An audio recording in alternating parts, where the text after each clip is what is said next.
This bulletin proudly brought to you in association with Alex Campbell's Menswear.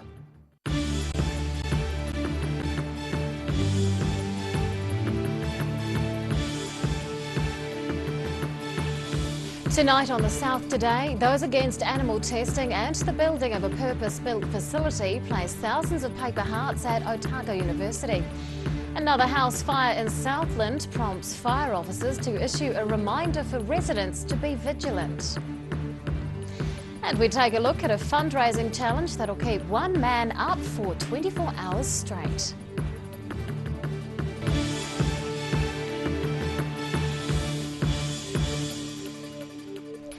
Good evening, I'm Rebecca Dupree. People opposed to testing on animals have placed more than 11,000 paper hearts on a wall at the University of Otago. The Dunedin campus site is where the university is building a new $50 million animal research laboratory, and the protest action even attracted opponents from out of town. Pleading with the university to have a heart. From 4 a.m. this morning, a group of activists from the New Zealand Anti-Vivisection Society attached more than 11,000 hearts onto this wall. It's where the University of Otago's new animal testing facility is to be constructed. By mid-morning, all of the slogans were gone and university staff were busy removing the hearts. And there was about a dozen of us, and we hung 11,358 hearts on the wall that's standing behind me.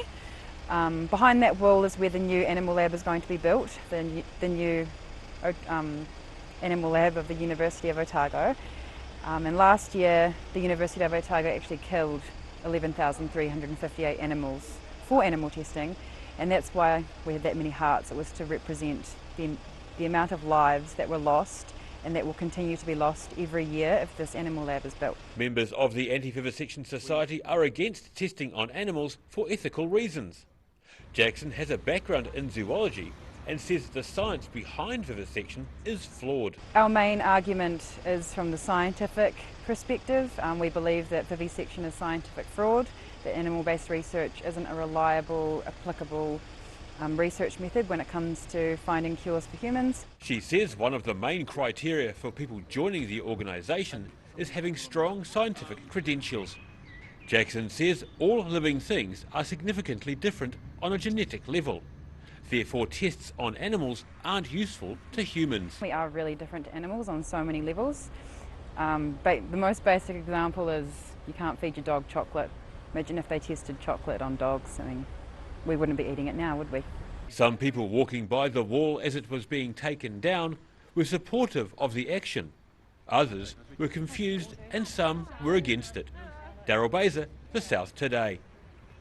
And the university says it welcomes ethical discussion about animal research, but maintains testing is vital to scientific advances.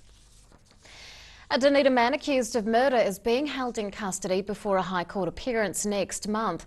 Police discovered a 66-year-old man's body at a house in Brockville Road yesterday morning. They then arrested the 47-year-old defendant, charging him with murder. Court documents allege the crime took place on Tuesday. The accused has interim name suppression so he can inform his family about the charge. He appeared in court this morning and consented to a remand in custody. Police are conducting scene examinations at 2 separate Dunedin addresses. A post-mortem examination was scheduled for today. Fire continues to devastate Southland families. A Bluff house fire today followed one in Invercargill yesterday, with both causing significant damage, and fire officers are reminding residents to take precautions in protecting themselves and their property. Precious photos and personal items, all destroyed. Char and wreckage is all that's left of this home in South Invercargill after it was engulfed in flames just over 24 hours ago. The family who lived there have little that can be salvaged from the remains. Another blaze tore through a house in Bluff today, causing extensive damage. And fire officers say the cases are timely reminders for residents to be vigilant. Fire develops really quickly, and so even a couple of seconds outside of a room and you come back in and something's gone wrong, and it doesn't take long for it to take hold. Stubbs says the South Invercargill house on Ness Street was fitted with working smoke alarms, but that still wasn't enough. He says the response to the event was exactly what the fire department hopes for in such situations.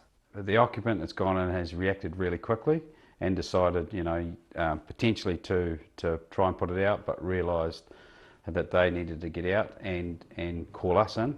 Invercargill community members are rallying around the displaced family. They're calling for others to join in and help replace the lost toys, beds and clothes.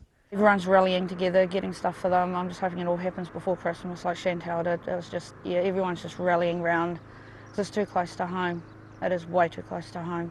Go to school and in a couple, 5-10 minutes, we've got clothes for her youngest, and then we're trying to pull together to get clothes for her oldest. I've never seen anything like it. There's been a recent spate of kitchen fires occurring in Southland and Otago. Fire officers want to remind residents to keep watch when they're cooking and to regularly test smoke alarms. Ruby Spink, The South Today. A young Cromwell man is facing drug importation charges after police intercepted more than $200,000 worth of ecstasy. The 21-year-old accused was in court in Queenstown this morning. Police found half a kilogram of what they believed to be ecstasy after intercepting 4 packages destined for unoccupied holiday homes in the Clyde area. It's believed the packages were imported from Poland. This is the second recent bust by Central Otago Police in relation to the importation of drugs. A Dunedin man has come up with a quirky idea to raise money for the Cancer Society. The Otago Polytechnic employee is spending 24 hours in a small cabin on campus, and he set himself a challenge to complete every hour. While spending 24 hours in an Otago Polytechnic Studio 56 cabin, Health and Safety Manager Andy Westgate is hand-sewing his Relay for Life outfit. He's confined to the small space for a day to raise money for the Cancer Society. Westgate's not allowed to have any devices to use except a radio for music. He says the point is to represent the horrible experiences that cancer patients endure. It's just 24 hours of discomfort more than anything. Obviously recognising that the people that suffer from cancer and the families and the carers go through a traumatic experience. That actually just a little bit of discomfort for myself in recognition and support, and to see how much I can actually raise for Cancer Society.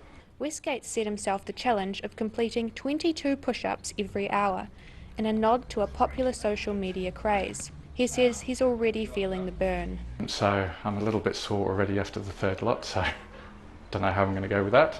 Westgate says the push-ups are to recognise post-traumatic stress disorder. He also set up an aerobic session which he led from the cabin while fellow Polytechnic staff watched and followed him on the screen in the hub.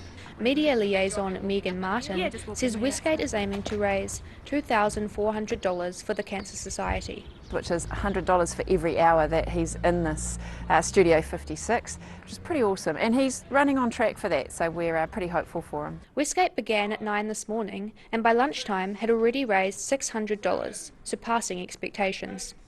He says he has a few other things like this planned for the future. There's some people around locally that have come up with some ideas. So another challenge I've got is to, while wearing ice hockey gloves, to make a toy car or a model car, so that's going to be quite frustrating. This year's Relay for Life is happening on November 19 and 20 at Forsyth Bar Stadium. Siobhan Watson, The South Today. Still to come on The South Today, a delightful old church in Arrowtown is about to get a new neighbour, and theatre lovers are in for a real treat as a one-woman show returns to Dunedin.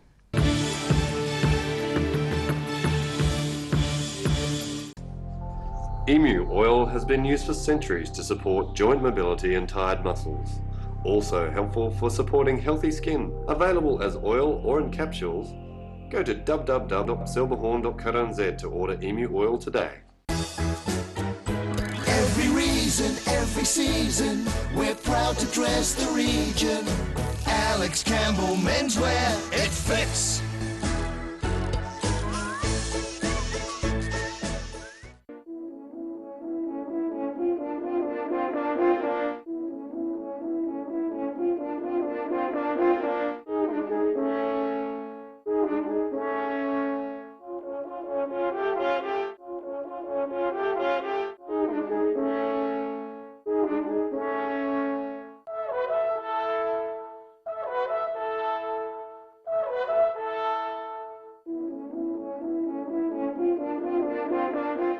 2016 Dunedin Relay for Life will be held on the 19th and 20th of November at Forsyth Bar Stadium. The event will be full of fun, entertainment and team spirit. The Relay for Life is a 24-hour event where you and your team take part in walking a track to support local people affected by cancer. Hi there, my name's John Moyle and I am a cancer survivor. I had cancer 10 years ago and I'll be all clear in December this year, 10 years, so it's a great accomplishment. The Cancer Society did amazing work in Otago and I've met made some good friends and met some good people through that. Relay for Life is one of their major fundraisers for the year, and I stress it's a really important people to get behind it. It's great fun, and since I've moved into Forsyth Bar, the weather's not an issue. So get amongst it, raise some money, get your friends and family, workmates together and get down and support the Relay for Life, because the things that Cancer Society do for the people in Otago in the way of services, providing support for families and people going through cancer treatment. We want to see you down there at Forsyth Bar, raising lots of money, having lots of fun, November this year. Hi, I'm Nick. This is my third relay. We've had lots of fun fundraising for the Relay for Life this year. We've been doing cheese rolls with real onion. We've been selling raffles and have a quiz night coming up, which we're busy collecting prizes for that. We've had so much fun doing this in the past years. Can't wait to do it again. Hope to see you there. It's not too late to join in the fun. Register now, relayforlife.org.nz. Oh, help! Don't suffer in silence. Call Sunny Chin, Chi Master Body Technician for structural, muscular, emotional bodywork. Phone 03 4250 606 for all your pain relief. When it's time to say goodbye to your pet, Heaven Sent Pet Cremations are here to help you through this difficult experience. Call Heaven Sent Pet Cremations today for their care and guidance. Phone 489 2274. We need your help to rebuild our animal centre urgently. Please give a little today. Come one, come all to the Oamaru Victorian Heritage Celebrations, a year to reflect on the intriguing world of medicine in the Victorian era. 16th to the 20th of November, www.vhc.co.nz for more information.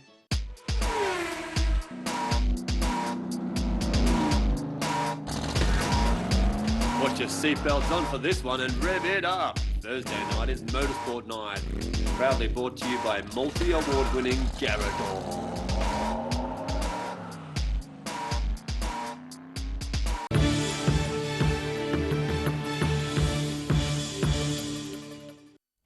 Welcome back. The government is looking at upgrading broadband infrastructure in several of Otago and Southland's rural areas. It's setting aside $150 million for the next phase of work nationally. More than 200 mobile black spots have been identified around the country. Of those, 40 are in Otago and Southland. They're all rural areas with poor connectivity that attract high numbers of domestic and foreign visitors. Network operators are being invited to bid for involvement before a final decision is made on which areas to upgrade. Arrowtown's St Patrick's Catholic Church is recognised internationally through its association with Australian nun Mary Helen MacKillop, who was made a saint in 1995. Now the picturesque old church is back in the news thanks to new plans for a new building on part of the land it occupies. Here's Johnny Appleby. St Patrick's Church in Hertford Street has been an Arrowtown landmark for 143 years. But what should be built next door to it? Hi, I'm Johnny Appleby, on the site of a building known as the Olive Leaf, proposed by architect Frederikus van Brandenburg. The Olive Leaf is designed to be a multi-purpose church and community building with minimal visual impact. However, the idea is getting a mixed reception in Arrowtown. It's a beautiful building, but certainly not for Arrowtown. It's an architect making a statement on architecture, probably for his own purposes. Disgraceful. I think it'd be terrible. It's got nothing to do with the historical sort of atmosphere of this area. Are you a parish goer yourself? I am. I go to Mass most Sundays. Yeah. And as I see it, that's probably well over half the local congregation, which is only about 25 people, are against it. The church has a significant association with Australasia's first saint, Mary MacKillop. St Mary spent time in Arrowtown in the 1890s and was canonised in 2010 in recognition of her devotion to educating the poor.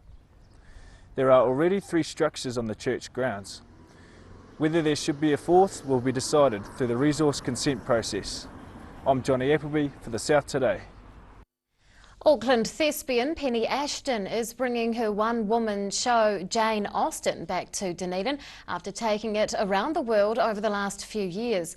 Promise and Promiscuity is a series of scenes inspired by and borrowing words from the well-known English writer, and Ashton has even taken it to Austen's home county in the United Kingdom. Ashton taking on Austen. New Zealand actor Penny Ashton has been performing the works based on Jane Austen for the better part of a decade and has taken this one-woman show around the world. She last performed it in Dunedin at the 2014 Festival of the Arts, and she's even been audacious enough to take it to the home of the 18th century writer in England. You know, she's actually buried in Winchester, so I went there. I went to Bath, to the houses. She lived in a house in Gay Street and in Trim Street and various other places in Bath. And it was just amazing to just sort of be there and walk around where she walked and go to the Jane Austen Centre and things. It was fabulous. Ashton says some recent movies draw heavily from Jane Austen, as many of the themes she explored are current today. She just has wonderful dialogue, particularly. Really funny, really quite sarcastic and cutting, which I think a lot of people don't sort of realise, but she is quite fabulous. Also, Jane Austen's stories are very universal even today, which is why things like Bridget Jones' Diary works, Clueless, which is based on Emma, etc., that they are all about the universal search for love and security. During the show, Ashton takes on 9 characters, swapping between them with almost too much ease. They may be tolerable to look at, but I expect they will not be handsome enough to tempt me onto the dance floor. Or I've got the mother who's like, happiness in marriage is entirely a matter of chance. And then there's the lead character who's sort of much more like me. And then her sister who's very silly and just sort of throws herself about. And then there's also the very jovial chap and the very, you know, sort of Lady Catherine de Bourgh character who talks like the Queen, basically. I'm just mainlining the Queen. Yes, so that's how I do it, basically. The fluidity with which she swaps characters comes with experience, as she's performed the work more than 200 times. The first show in the Otago season tomorrow is a fundraiser for Rape Crisis Dunedin. Daryl Baser, The South Today. After the break on The South Today, we check out Otago's form ahead of tomorrow's game against North Harbour, and we'll take a look at weather for the end of the working week.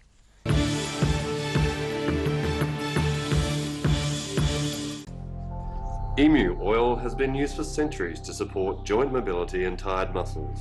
Also helpful for supporting healthy skin. Available as oil or in capsules. Go to www.silverhorn.co.nz to order Emu oil today.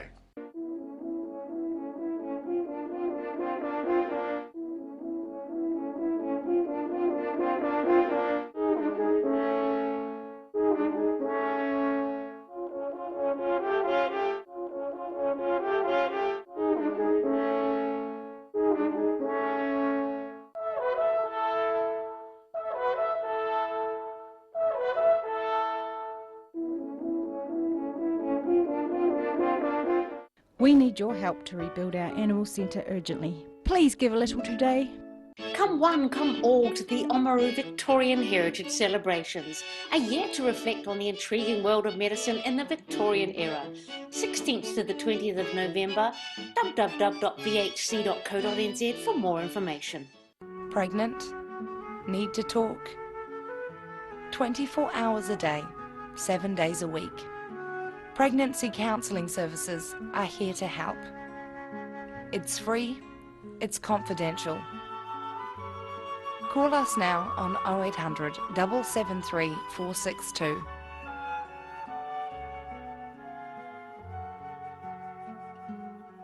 The 2016 Dunedin Relay for Life will be held on the 19th and 20th of November at Forsyth Bar Stadium. The event will be full of fun, entertainment and team spirit.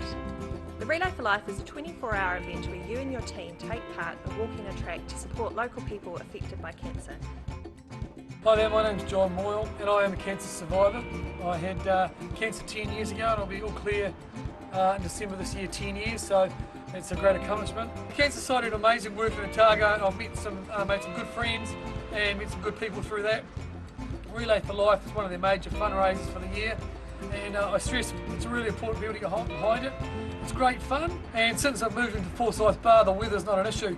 So get amongst it, raise some money, get your friends and family, workmates together, and get down and support the Relay for Life, because the things that Cancer Society do for the people in Otago in the way of services, providing support for families and people going through cancer treatment.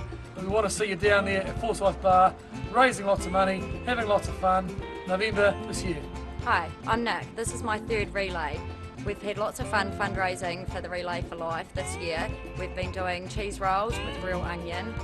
We've been selling raffles and have a quiz night coming up, which we're busy collecting prizes for that. We've had so much fun doing this in the past years. Can't wait to do it again. Hope to see you there. It's not too late to join in the fun. Register now, relayforlife.org.nz.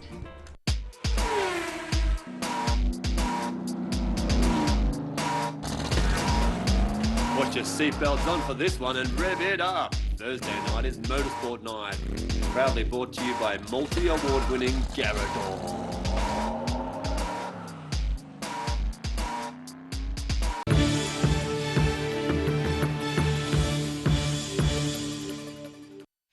Welcome back. Otago is preparing to battle North Harbour for top honours in the Championship division of the Mitre 10 Cup. A captain's run was held at Forsyth Bar Stadium in Dunedin this morning before tomorrow night's big game at the same venue. It'll be the second time Otago has won if the side is victorious. Going to go out there and just try and put on a really good performance that we can be proud of as a team and make the province proud, really. Otago has been in 7 previous finals of the annual domestic tournament, winning just one against Waikato in 1998. Former All Black Andrew Hoare has been brought out of rugby retirement for the match to cover injured hooker Sam Anderson-Heather. And now recapping tonight's top stories on the South Today. Animal testing opponents are urging the University of Otago to backtrack in its planned new $50 million laboratory. Southland Fire officers are warning residents to be careful following 2 house fires in the district this week. And Otago Polytechnic employee is spending 24 hours in a small cabin on campus to raise money for the Cancer Society.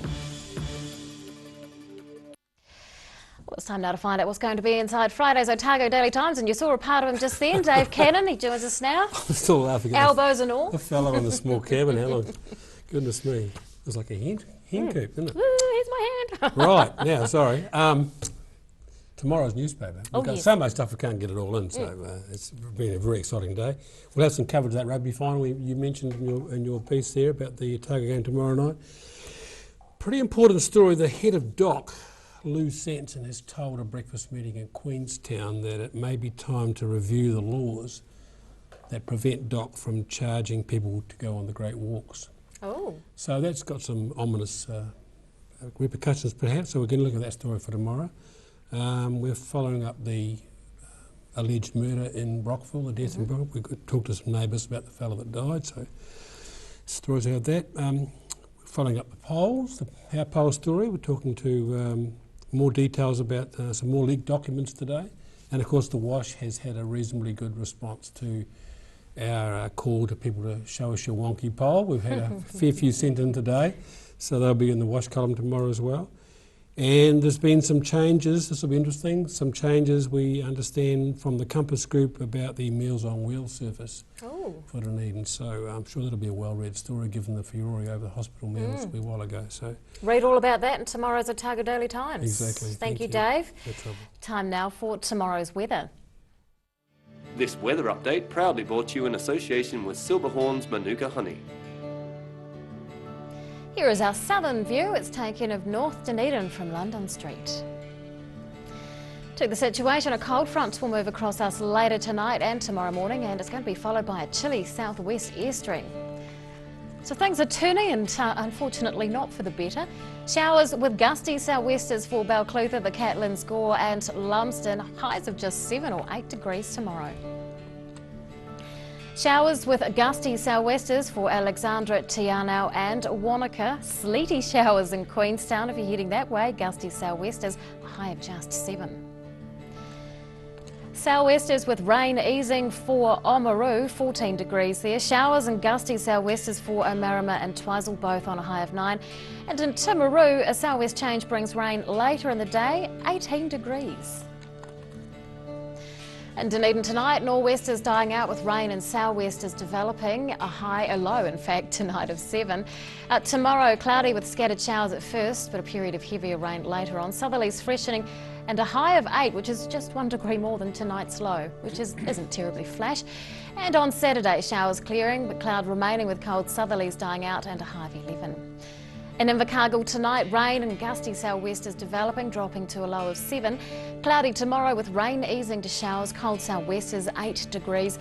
And on Saturday, showers clearing with sunny periods increasing, cold sou'westers easing, a high of 12.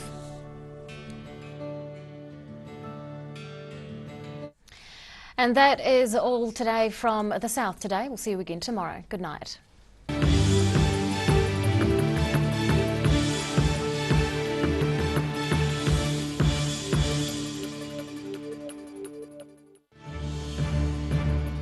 This bulletin proudly brought to you in association with Alex Campbell's Menswear.